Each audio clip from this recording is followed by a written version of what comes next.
Howdy folks, my name is Alex, otherwise known as Philly Z, and welcome to episode 57 of the Churner's Digest. As always, we'll start with our wonderful disclaimer. I'm not a financial or tax advisor. This is not financial or tax advice. This is for entertainment purposes only, but please enjoy. Welcome. When did I publish this last episode? January 29th, so about a month. I think that's a maintainable cadence for these. Surprisingly, I don't think I'll go an hour this time. There isn't that much going on. I mean, a lot happened, but not a lot impacted me, I guess. So we'll cover some stuff here. First off, shout out to Not Sweaty, but Heavy Lemon for the intro music. They just recently had a concert that was recorded and put on YouTube. I've linked it in the show notes. They performed at the Meat Locker in New Jersey. If you want to listen to their full, around 40-minute concert, it's in the show notes. The first song actually they performed is the intro song, so you might recognize that if you give it a listen. As always, shout out to the Cleed tier. Our members of the Cleed tier on the Patreon are Kung Fewer, Cleed, Dion, Erica, and Shuhui. I really hope I'm pronouncing that right. Also, welcome to the new members of the Patreon, including K-Girl, Jason, Josh, Gavin, Bertalan, Andrew, Julie, and Engineering Guy. Welcome to you all.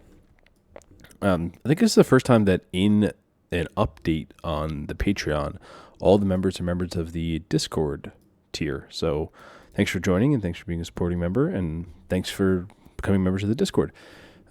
Looking at the Patreon, about 37% of all Patreon members are Discord members.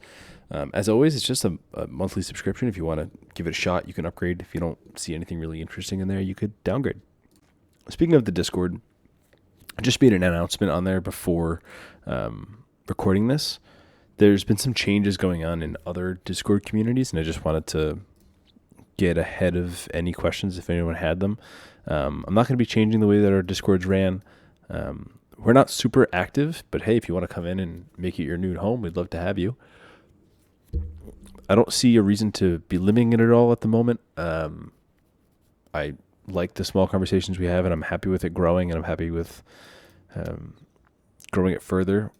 Something I like that I've implemented is an introductions channel where I ask the new members to put something in there and talk about themselves, and it's nice to hear more than just their training activities and hear where they're from and what they like to do or something like that. So if that sounds like a community you'd like to be a part of, give it a shot. I want it to be very welcoming and inclusive. So take a peek if you're interested. Last topic for our administrative stuff is some referrals came in for me. So Jim and I started a new referral, Gemini Crypto, where you get a $75 referral bonus when you trade $100 or more in crypto. There's more as well if you go further, but those don't seem as lucrative. This one's a pretty easy $75. I shared my referral link on the Discord as well as on Doctor of Credit, and I've had 4 referrals come in, and they're in progress. So thanks to all those who used the links. I don't think it gives me the names of who used them. Let me take a quick look, but I am very grateful for anyone who does use referrals. It's another way to just help the show. Logging into the Gemini, I don't get a name or anything. I get like a random alphanumeric code. But 3 of them have met the requirements for getting the $75, which is just trade $100. There's 75 for me and 75 for them. And one of them hasn't gone through those steps yet. And they have, I think, 20 days left. So there's still time. And I don't know how long this referral is going for, but if you're interested, link is, of course, in the show notes. Oh, also, shout out to Trinelius Caesar for his $15 Western Union referral. That comes in the form of an Amazon gift card, which is, I now have so many Amazon gift cards because not only did I get a bunch from Pepper, but I also got a bunch from work just for random awards for helping other coworkers, and you get awards given to you, and you can redeem them for gift cards. And Amazon is just always an easy bet for those. All right, and just some juicy topics. First, Future Card is implementing an increase to their interest. It's going up to 4.1% APY, which is Pretty great, honestly. I've actually got a lot of uses out of Future. We'll talk about it a little bit here in the future. That's funny. But they just offer great rewards. They've also instituted new cash back offerings. Like, I think every week you get like $10 off at a cafe. You get 5% off at groceries up to like $250 a month.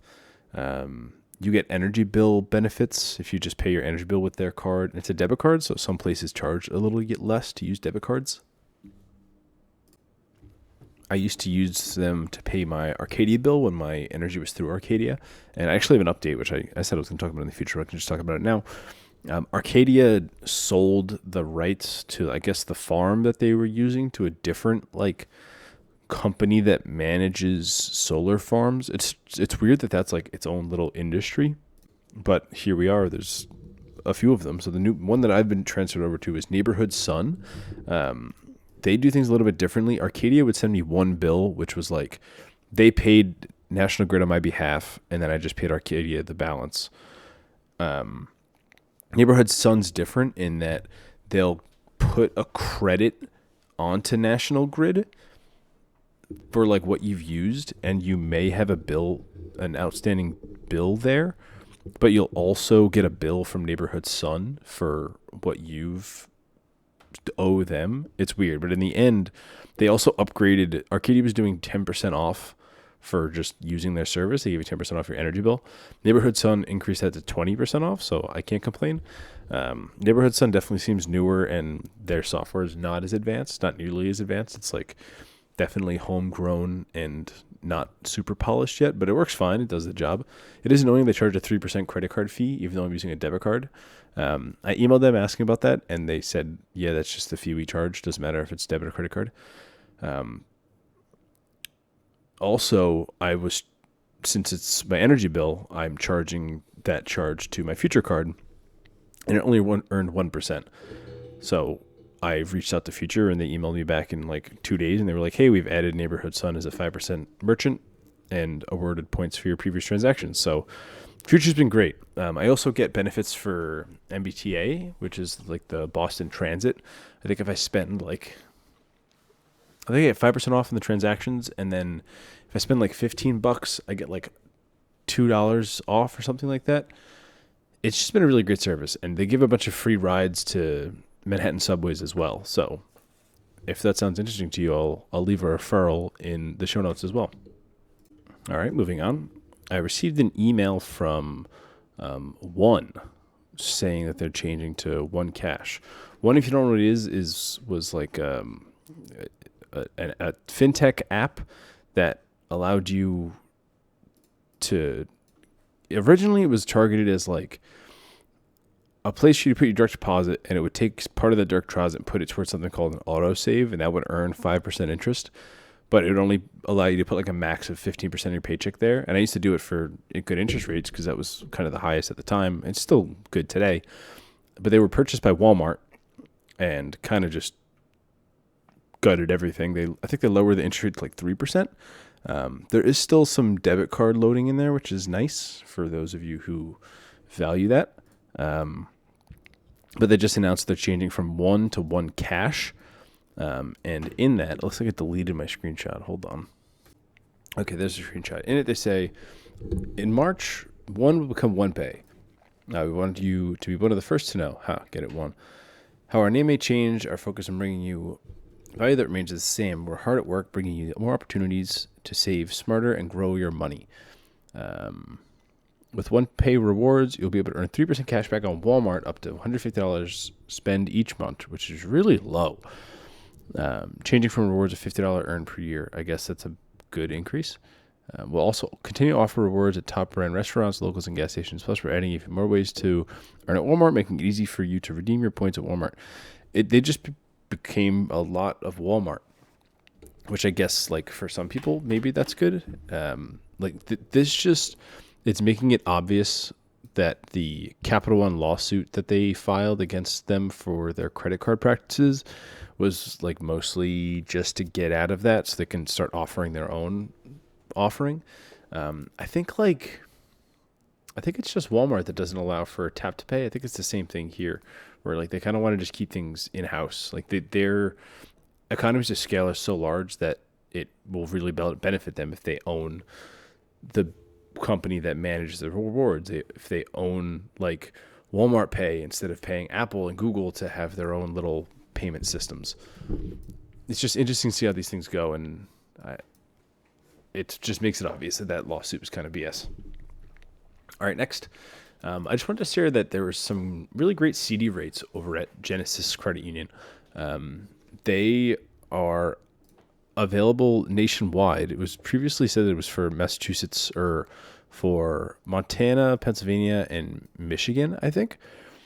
But it's actually available nationwide if you just make a donation to some associations, including the Arthritic Foundation and the Paint Creek Center for Arts. Their CD rates include like 25 months for 4.2%, which is pretty great. 19 months at 4.1%, 13 months at 4%, 7 months is at 4.65%. They also offer their high yield checking account, which does require 10 transactions of $5 or more per month. I just use Cash App reloads, and those have been working for years now.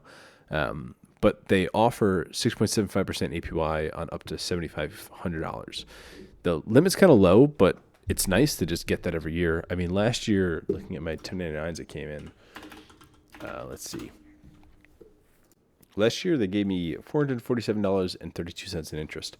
So for loading Cash App 10 times every month is not bad in my book for almost $500 in returns.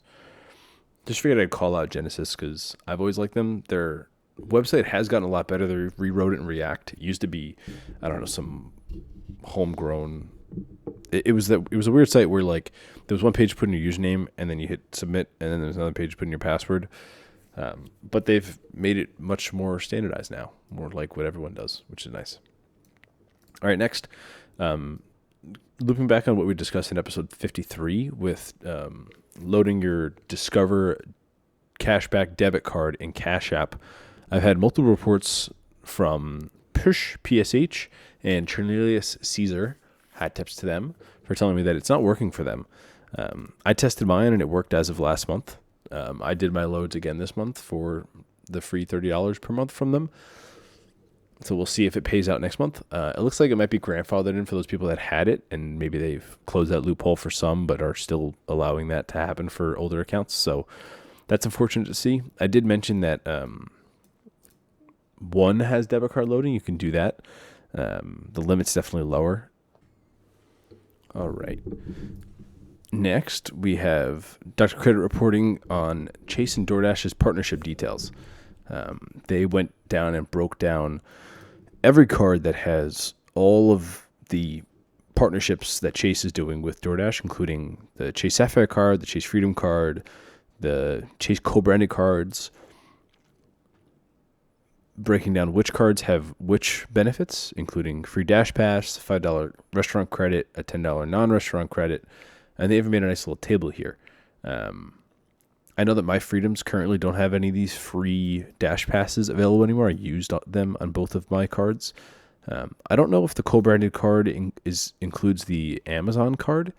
Let's see, co-branded cards such as Southwest, IHG, all Choice co-branded cards are eligible except the Amazon card, Instacart card, and DoorDash card. That makes sense. So if you were interested in what your card's benefits are for DoorDash and Chase's partnership, take a look there. It's kind of a one-stop shop. All right, next, Dr. Credit's also reporting that the American Express Platinum refresh is planning to have a mirror finish. Now, y'all know me with credit cards and wanting to have the collection, so I would love to see this in person as well as get the Apple Wallet image. Dr. Credit says American Express is planning to refresh the Platinum cards. Currently, not much is known about the refresh. According to one source, the physical card will have a mirror finish with prototypes already being created. I'd love to see it. I know that the Atlas card is a card that has a mirror finish. That was supposed to be, if you remember, Point card was coming out with like a titanium card, which is a charge card that was like the upper echelon of rewards. And I'm still peeved about that. They originally said that when Point card was going under, they were going to put all their manpower into the Titan card, and they said that those of you who had a Point card will get a free upgrade to the Titan card. Then they got rid of the Titan card and are now doing the Atlas card. And I emailed them, and they're not honoring that upgrade, which is kind of unfortunate and sad. I would still love to get in for that Atlas card. I know that there's somebody on the Simple Finance Discord who has that card and is using it. And it's still in closed bid as far as I'm aware. I am on the wait list. I signed up for that years ago. And I haven't heard anything about it yet. The website also hasn't been updated in a while. It's also $1,000, so I'll probably never get it, but hey, maybe if I get enough people on the Patreon, I can afford it. All right. Moving on. Senators have proposed a 10% credit card interest rate cap. I know that I think President Trump was running on this in his campaign plans. And as I always say, this isn't a political podcast, but it involves credit cards, so I wanted to cover it. I don't think anything will come of this. There's plenty of reasons why that logistically won't work, but I don't see that coming in anytime soon. Next, there is the American Express Member Week, which is originally posted on Reddit by user Carpet Chili. What was I reading? Carpet Chili. It's happening from March 17th to March 21st. And Dr. Credit also reported on it, but there doesn't seem to be much information on what's going on. Dr. Credit says, currently there's no information regarding what the member week will offer, although American Express says more details will be released February 7th. February 7th has come and gone, and let's take a look at their website. Yeah, they don't really list many details on their website. Let's see if these FAQs have anything. They said come back on March 17th, which is the day member week starts. All right, I guess we'll keep an eye on that. All right, next we've got a whole bunch of things about CFPB. So let's go in through this. Trump fires director of CFPB. Yeah, that wasn't really a surprise. The head of CFPB was Chopra, who was pretty good at looking out for the consumer and making some good regulations around junk fees, as well as I think they also got rid of the $6 6 transaction maximum for savings accounts, but they got fired. And then CFPB was shut down after Rahit Chopra was fired. He came out and thanked his colleagues for all the work they did. He later said, quote, you helped us hold powerful companies and their executives accountable for breaking the law, and you made our work better.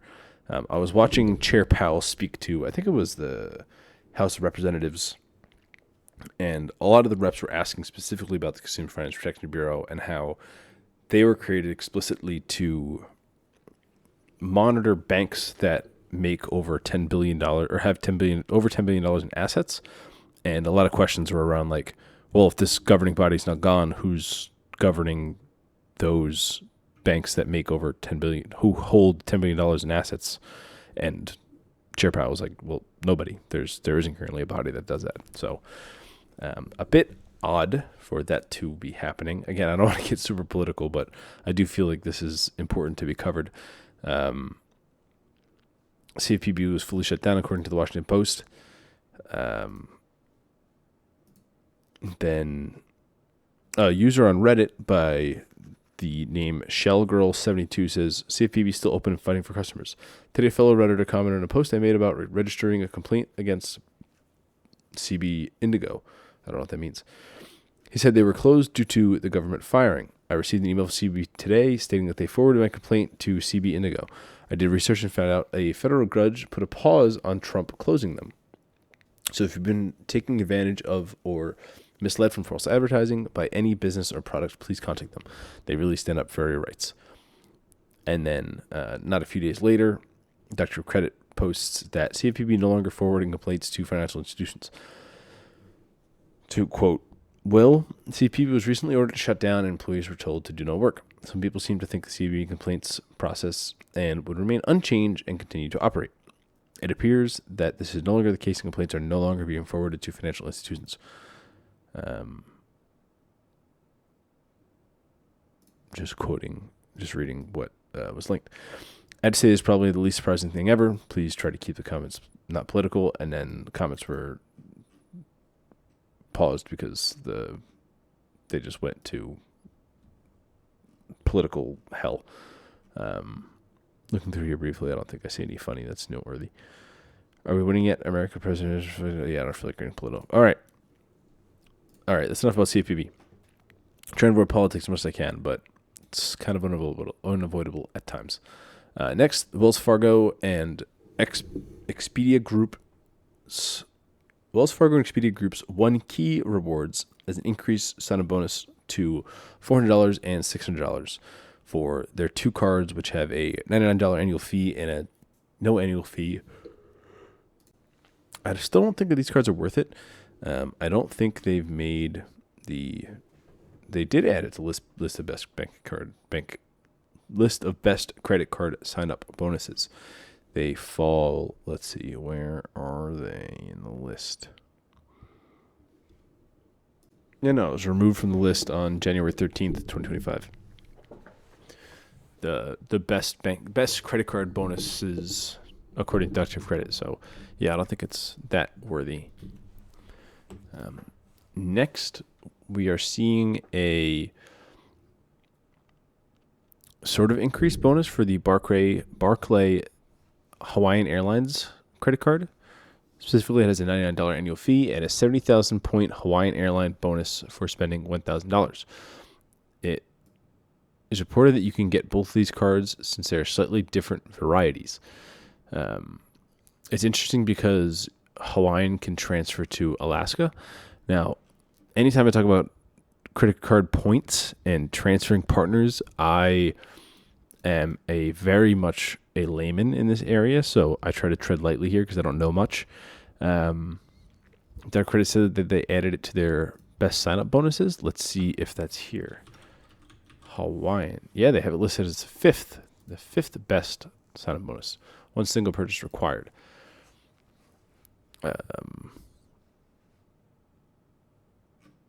So it looks like if you are interested in some Hawaiian points, go for it. I don't think Barclays would approve me at this point. I'm pretty high in recent inquiries. Some people are 624 and got denied. Let's see. It's an approval at 1.5.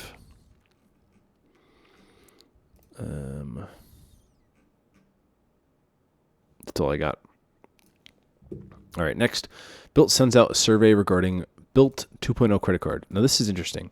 Bilt's been floating the idea of a mortgage credit card for a while, and this survey that they sent out has rewards for mortgage payments. So some options include a no-fee card, which has 1x points on mortgage and rent, 3x on Bilt Neighbors, dining, Walgreens, Lyft, gas, grocery, dining at 2%, and 1x on everything else. Another one with no annual fee, 1x on rent and mortgage, 4x on Bilt Neighborhood dining, Walgreens, Lyft, no, but 5x on everything else. Basically, they have three tiers: a no annual fee, a $95 annual fee, and a $550 annual fee. The $550 is what I find kind of interesting. Option A for that includes 1x point on rent and mortgage. There's two options for this.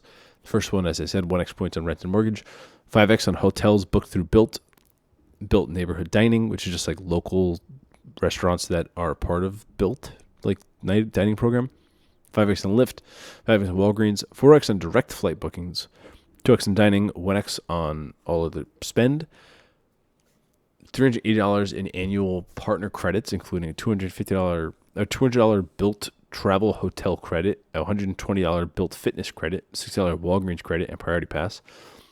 And then the kind of the big hitter here, 1.25x on rent and mortgage. I don't see how they would be able to do that, considering they're already having issues being profitable with 1x on rent and mortgage. They're saying this is 25% bonus compared to other Bilt cards, which is true. 5x points on hotels booked through Bilt, 5x on Lyft, 5x on Walgreens, 4x on Bilt Neighborhood Dining, 3x on dining flight or direct flights, 2x on groceries and gas, 1x on everything else, and then the same annual partner credits. I'd love to see this $550 annual fee card come out. I do like cards in like the upper fee territory, like the Premium Rewards Elite. And the American Express Platinum. I like the offers that they have. Not that they're going to be useful for everybody, but it does create some interesting value propositions of like break even for you specifically if you do have a mortgage and you do want to pay it with Bilt and get points for those transactions. I mean, you're not getting points otherwise, so what's stopping you from wanting to get that? We'll see if anything comes of it. It could just be a feelers and see what they have. They're still looking for a suitor for their card portfolio, so if you own a major credit card conglomerate and want to buy Bilt, or want to pick up Bilt, reach out to them. I'm sure they're interested. Next is some pretty great news for me and anyone else who got caught up in the whole FTX thing. They paid out their initial distributions. So I have some data points here, but I originally found this update on by email, and then they had a lot of problems with like scammers getting access to the email list and blasting out emails that were fake and the people giving their crypto wallets and losing all their money. So I found that FTX_official on X or Twitter was the best way for me to get these updates. And on February 7th, they shared that they started paying the initial distributions, and it will come out on February 18th. So looking at my data points, June 5th of 2022, I opened my FTX account. November 13th of 2022, my accounts were frozen. I had $1,025.63 in there, and they were all just frozen. I tried to withdraw, didn't let me take it out. Going through the collections form, which was definitely a more involved one that I've done in the past. There were like 9 steps. You have to like link your crypto wallet for them to give you the funds that you're missing. But on February 18th, just like they said, I received $1,238.64 in USD deposited into Kraken. Not USDC, but like just straight cash. Looking at my distribution amount, it shows that my claim amount is $1,028, even though I have $1,025.63.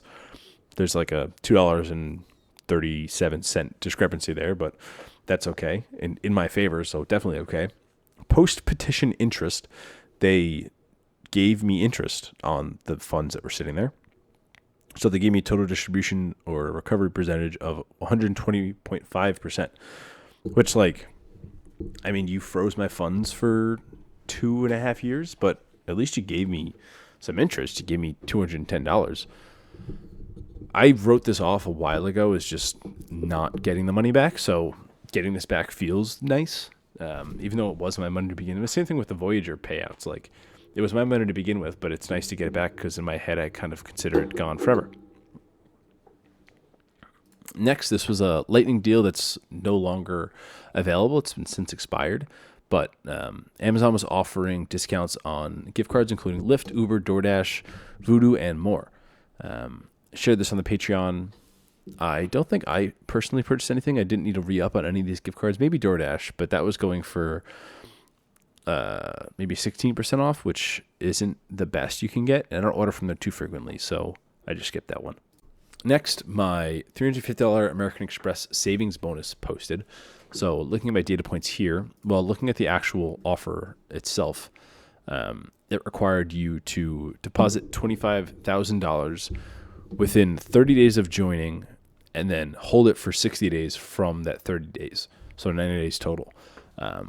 My data points were, I opened the account with 50 cents on November 14th. On December 18th, which was within that 30 days, I transferred in $25,000. I kept it there. On February 8th, I received an email that said, congrats, you've earned your bonus. And then on February 8th, I received my $350 promotional bonus credit. I then went ahead and immediately withdrew the funds because I've qualified for the 60 days as it's exactly from December 8th to February 8th. And I just put those months back in Wealthfront. So that was a pretty great bonus for me. Timing was kind of tight with the previous bonus I was going for. I think that was the city bonus, but it worked out in my favor. And this will be tracked for my 2025 sign-on bonuses, even though it technically happened in 2024, but it paid out in 2025. Next, I'm sure a lot of you were shooketh by this, but massive American Express shutdowns. I originally got wind of it from Miles Earn and Burn. They had a post called Lessons from the Big Axe American Express 2025 edition. And basically the TLDR of both the Miles Earn and Burn post and the Doctor of Credit coverage, which they also covered this, was that the common denominator is floozies, those who are using flues. Now, I don't really talk about this on the podcast. I also don't really talk about it on Discord. I also don't partake in flues. But I know there's a huge group of people who do partake in that. I think it's definitely one of those things that the credit card company is not going to be happy if they found out about it. And the emails said that the account was not being used for the intended purpose, which is very true. And applying for a new card if shutdown was instantly denied with the reason previously engaged in abuse, misuse, or gaming, which is very true. So just know that if you're doing these things that, if you just think about it, and if you were an employee of these credit card companies and you saw users doing what you're considering doing, would they be okay with it? And if they wouldn't be, you have to just be on the understanding that your account could be shut down at any time because you're explicitly going against the ethics or the purpose of the card that you have. Also wanted to note that looking through the Doctor of Credit comments on this post, everything is redacted, and I'm talking about it a bit on the Discord. It's mainly because people are bringing attention to flus when people shouldn't. Some people that are reading Doctor of Credit are probably really new and shouldn't be dabbling in flus. You're going to get themselves in trouble, or they're going to ruin the plays for those people who are using it. So there's a lot of redacting going on here. I'm assuming that's coming from Dr. Credit themselves to just try and stop people from discussing it and getting a bunch of attention for it. So they close the comments in the post. Dr.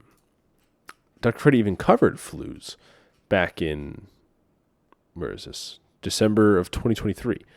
Let me actually read through this post because I didn't know they made a post about flus. Wow, I didn't know Dr. Credit had this. So on the flus page for Dr. Credit, they say credit card category bonus. Flus has the category coding drilled down to the merchant in many cases. Examples: Kroger's, Ralph's, and Giant Eagle gift cards code as groceries categories. So they kind of give a pretty good word for word what people were doing on this post. Someone in the original comments of the comments of the shutdown post are saying that I warned you, and their comment linked says, I heard American Express doesn't like flus purchases for sign-up bonus spend. Anyone have experience? 9 upvotes, no replies, back in September 2023. So yeah, they kind of did call it back then. If you were affected by this, I'd be interested to hear what you were doing and what your volume was. I wouldn't suggest continue doing it for those who escaped, but maybe the profits are just too lucrative to not want to do it. So maybe people won't even like me talking about it, but I think that there's enough details in Dr. Credit that are directly linked there and posted publicly there that I think people can put 2 and 2 together. All right, moving on. We have let's see. Actually, skipped a couple things. So a while back, I talked about Cloaked, which was a privacy app that allowed you to generate email addresses and phone numbers for one-time use. And they also have something called Cloaked Pay, which is similar to the way Curve worked in that you get a temporary card number and you can charge to an underlying card with that card. It's in closed beta, so unfortunately, those that are listening, if you don't have it, you won't get access. And also, it's pretty limited. Like the limit on the card is $150 per day. That's the most you can use. But it is code interestingly for some places. The card number doesn't show up as a credit card, but you can charge as a credit card, if that makes sense. My referral to Cloaked is in the show notes, but again, Cloaked Pay is in closed beta, so you won't be able to get access to that until they open up that beta, and who knows if they ever will.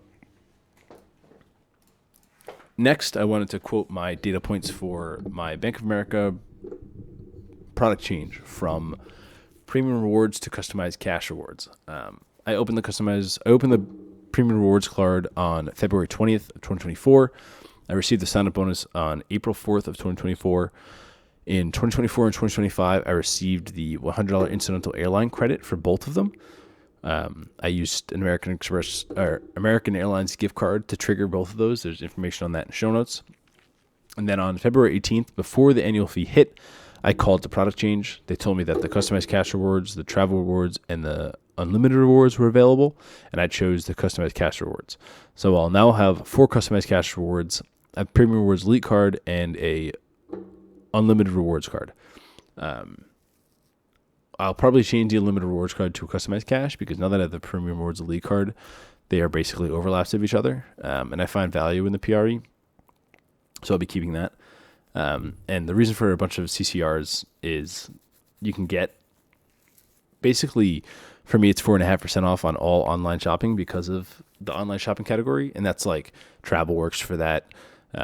Basically anything purchased online except for a small subset of categories like tax payments and some other like medical payments.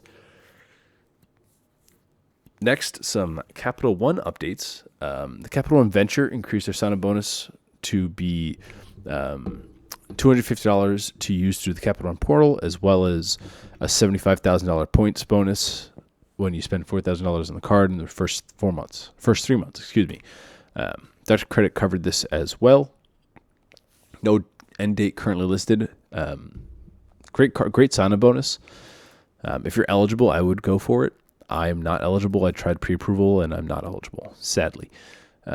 Also on Capital One, they re-add JetBlue as a transfer partner at a 5-3 rate. Not a great rate, but better than some other rates that are out there. Wow, what a really profound statement, Alex.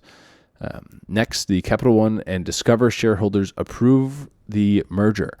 So this is another step in their process of acquiring Discover. I believe it still has to go through regulatory bodies, but the shareholders have approved it. I think it was like at a rate of like 90-something% of 85% of Capital One outstanding shareholders voted in favor, and while stockholders representing 81.6% of the outstanding Discover shareholders gave their approval. So pretty large approval ratings. I mean, I think Discover's getting like I think it's like a 15 or 20% premium over the stock price, so they're going to be happy. And then finally, Capital One on Friday, which was posted on the 20th, so last Friday, February 21st, they opened their Las Vegas lounge. So it's open on Friday. It's a 7,800 square foot lounge. Yeah, that's about it. It's nice to see more of these lounges popping up. I'm hearing that some of them are getting overloaded, and I think DCA has like the restaurant one open now, and I plan on flying in there in a few weeks, so I'm curious to go there and see what it's like. Next, there was a sign-up bonus for the Harvard Federal Credit Union for $100 for a referral bonus, which is expired now, but they do still have $2,500 worth of credit card funding. So if you're interested in going for that, go for it. I believe it's nationwide. Yeah, it is. So if you just want credit card funding, there's an option for you. Next, ANA is to launch a new ANA card in the USA called ANA Card USA Plus. I'm curious to see who will be issuing this. The card includes $85 annual fee, 5,000 miles after your first purchase, 2x points on ANA purchases, 1 on all the rest, no foreign transaction fees, 25% boost on ANA miles when you fly with ANA, 10% discount on in-flight purchases, 10% discount on ANA operated duty-free shop at the airport, 5% discount on ANA group. Full terms are available on their site.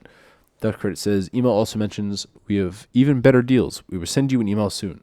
Not sure what that means. JAL also just announced a new U.S. credit card, so I suspect that this is in response to that. Not great rewards, I don't think.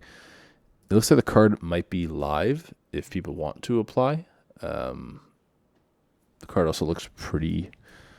It's kind of cool. I kind of like the wing that's on the card. If anybody goes for the card, I'd be interested to hear about it. Went on to the last few items here. And then I forgot to mention at the beginning of the episode, but I'll go over the 2024 spend analysis a little bit at the end here. We have a class action against MGM. This is for between $20 and $75 payment. Specifically, you'll receive an email if you were targeted. This is for 2 data breach incidents. And data breaches are pretty big. One of them includes your Social Security number and military identification number. You'll get $75 for that. If your passport number, driver's license number was exposed, you get $50. And if your name, address, and or date of birth is exposed, you get $20. So at least they're paying something for it. They must have been really negligent to get this kind of class action against them. Next, just posted today, actually, by Parking Ice 9206. They went through and made a huge list of insurance benefits and perks for most major credit cards. This isn't an exhaustive list. There's a few that I found that are missing, like the Navy Federal Credit Union flagship that I have. I was curious to see what that card had in terms of insurance, because it does come with an annual fee, but that's not included in here. But there's just some really great info in here. It is kind of a pain to find all this information.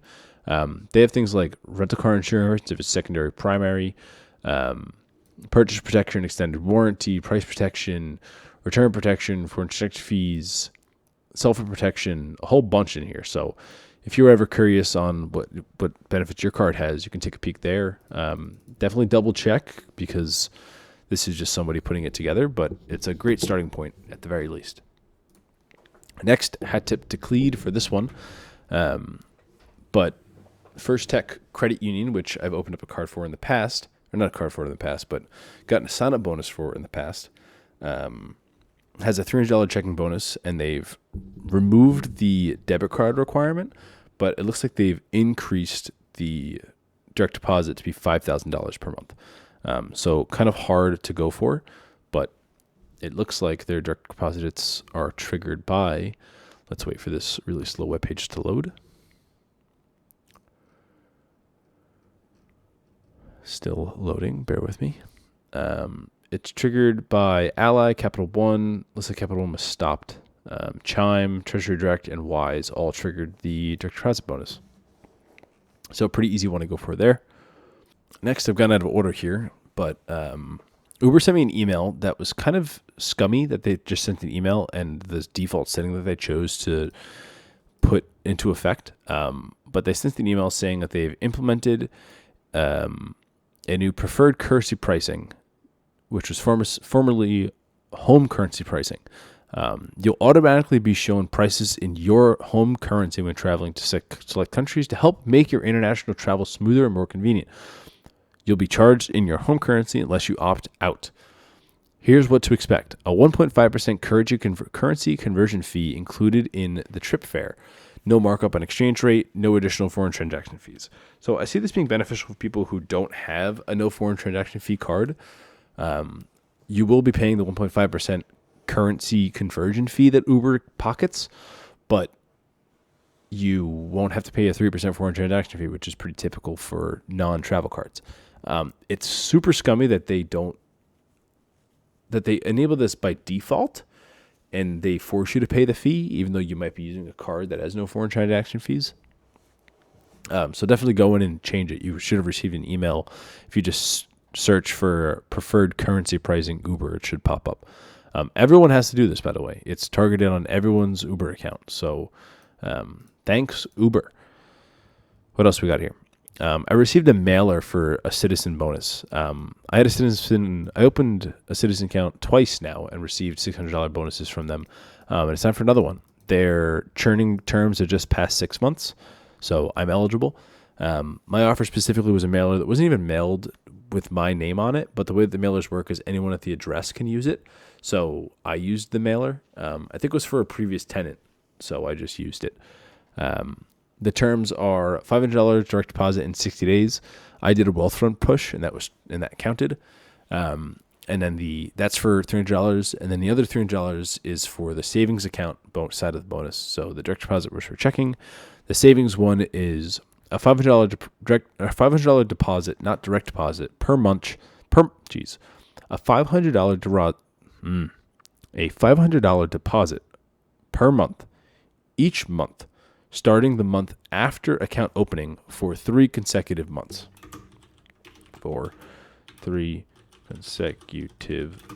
So I opened the account in February. So March, April, May, I'll need to deposit $500 each month.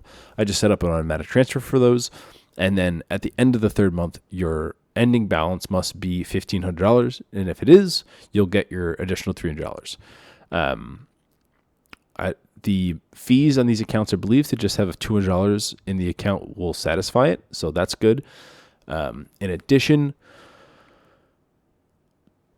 there's a tracker in the app that allows you to track it. That's how I knew my Wealthfront push counted for the direct deposit. So that also makes it very easy. Overall, I would recommend it if you receive the flyer. I don't think it's a public offering at this time. I had to input a particular code. Also, that code's one-time use. So if you go in to their, I think it's like city.com, or sorry, Citizens. I don't know if I said city this whole time, but it's a Citizens bonus. The Citizens website to redeem your promo code. Once you put that promo code in and it brings you to the page to open up accounts, you cannot leave that flow. If you do, your code's used. You can try calling. I think I've tried in the past and they've been able to like allow me to use the code again, but it's a whole thing, so don't do that. I also, when I opened the account, fat fingered my social security number, and they still let me open the account. But Citizens is weird in that when you open these accounts, the previous username and password are still in effect, even though you have no accounts in there open. Like you don't have any deposit accounts, you still have an account with Citizens. So normally it'll just pop up in there. But since my social security number was different, it didn't. So I had to make a new account, and I called Citizens trying to fix it. And they said, you have to go into branch to change your social security number. So I might just not do it. I'll probably have to do it before the end of the year to get the tax document to be in my social security number. But for now, I'm not worrying about it. Speaking of tax documents, I received an email from Join Save telling me that the 1099 they sent me was incorrect, and they are sending out corrections. That's just the most Join Save thing I've ever heard. And I think that's it. Next, we're going to go into the year-end summary. I'm not going to fully go through it, but if you aren't interested, you can just tune out now. Every year, I go through and I track all my spend. So this year, I had 27 credit cards I had to go through and track. In the show notes is a link to the full blog post that details my full spending. I kind of read a lot in this. So if you are bored and want to read something, go right ahead. I'm not going to sit here and read the whole thing. But I don't do this to like brag in any way. I find it kind of informational and interesting to see how my spend is throughout the year. I'm someone who's lucky to make a good living, so my spend can be pretty high. Also, you'll notice that the trackers changed from last year to this year. I've gotten a bit more precise in my trackings. I started calling out things like manufacturer spending, gift card purchases, as well as doing some more fun color coordinating things and some better keys on the graphs. So my year-over-year spend from 2022 to 2023 went up 3.52%. That's after all deductions. So in here, I have like my total credit card spend. And then after that, I have my total like real credit card spend. And what I mean by that is I subtract things like Venmo transactions, a lot of purchases I make on cards I buy for like I was in Mont Tremblant 2 weekends ago, and I made a purchase on my credit card for 3,000 Canadian dollars for a dinner that we all had. But I only paid $170 because we split it 15 ways. Things like that. Those payments I need to track somehow, and I go through and I deduct those from my total spend. So like my total actual spend on the actual credit cards from 22-23 was about the same. 23 to 24 went up 21%, which most of that is from manufactured spending like bank account bonuses or bank account fundings. But when we look at my total spend after all deductions from 2022 to 2023, it went up 3.5%. From 2023 to 2024, it went down 4.3%. So my spend is trending downwards, which is always a good thing. Going down. I'm also tracking gift cards that I have. So spend that I have throughout the year, I purchased a bunch on Pepper, including, I think I spent like $5,000 on Pepper. And $4,000 of those gift cards haven't been used yet. That includes the American Airlines gift cards that I get for my Premium Rewards Elite card and my Premium Rewards cards. I think I have close to $900 in American Airlines gift cards. I really got to use them at some point. But for now, I just sit them. And I don't consider that spend until they're used. Even though I did make the purchase, I'm just putting the funds into a gift card. I'm sure accountants would absolutely hate me for it. Let's see. Scrolling down, my dining spend went up 40%. And again, I'm mostly attributing that to just paying for meals for friends. I've also gotten a girlfriend in the past few months, so that also increases the dining spend. Entertainment went up 10% from last year and was 40% down from the year prior. Oh, also, 2024 dining, my total spend for my 2024 dining is 20% of my total spend, which is quite a lot. I do like to eat out, but I do also like to cook my meals. So I think I'm just spending more on big ticket dining purchases. Entertainment is 4.3% of my total spend and went up 9%, which I don't think is that much. Gas is 2% of my total spend and went down 22%. I'm really surprised that it went down this much. I mean, it's only $600, so it's not like that much in terms of went down 22%, but still, I think gas prices went down a little bit too, which is always nice. Grocery went down 12%, which is good. I started shopping a little bit less at Whole Foods, shopping more at Market Basket. Just trying to make better purchases while at Market Basket. It was 4.3% of my total spend. Health went down 3.4% year over year and was 2.16% of my total spend. I seem to consistently have like some medical expenses in the year. I also have the cheapest medical plan that I'm offered. I have a PPO. So I think it's PPO. No, it's a HDHC, like the high deductible, high